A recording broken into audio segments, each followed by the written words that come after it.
This is how most of our customers set up their cage. I have the cage off the floor, and I'm using this cage as an example, but you can use milk crates, you can use a coffee table, a dresser, or something like that. I personally prefer it a little lower, so like a coffee table rather than a dresser, so that it's easier to get that in and out of the cage, but that's just my personal preference.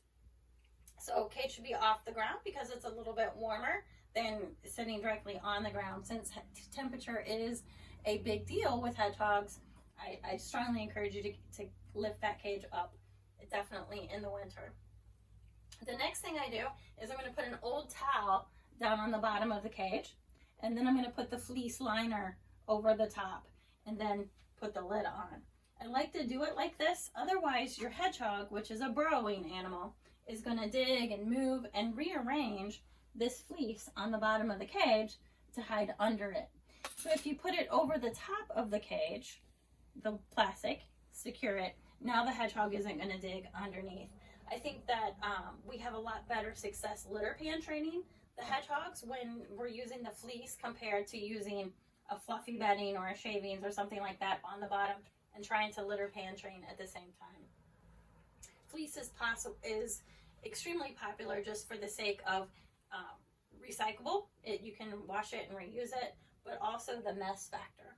Hedgehogs tend to act a lot like Velcro, and so the bedding and shavings and things tend to stick to the hedgehog, so when you're bringing it out of the cage, the bedding and shavings get all over the floor. It's not necessarily a huge concern if you're willing to do sweeping frequently, but this fleece is an option.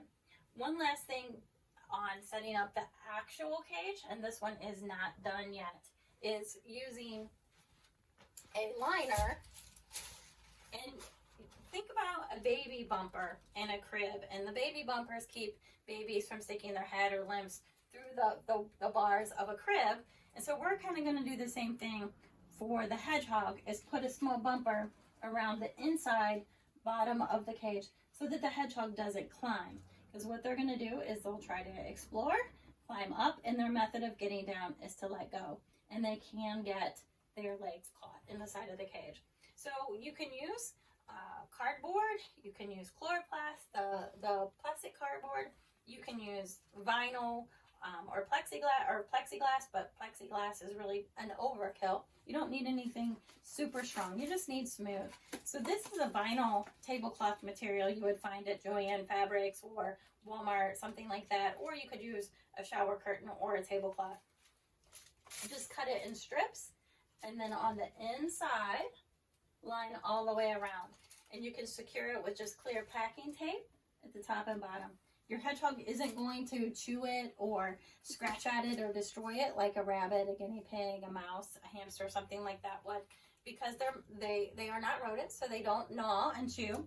So your plastic will be safe. The only thing that they will try to do is get under it if there's loose flaps.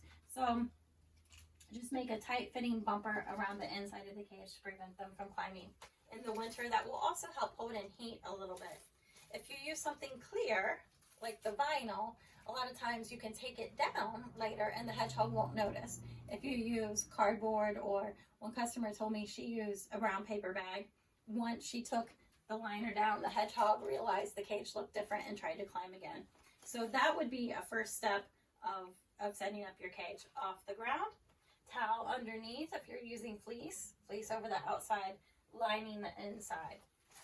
You can see that I have arranged the cage so that the warmer area, when we add heat, is going to be down here, and then the cooler area where the hedgehog is going to play is down here. The food can be in the middle. Your water bottle ideally will be away from the heat, closer to the middle as well, so you can do it. And when you hang your cage, it's easy to stick it on, but pay close attention to how high that tip is off the bottom of the cage.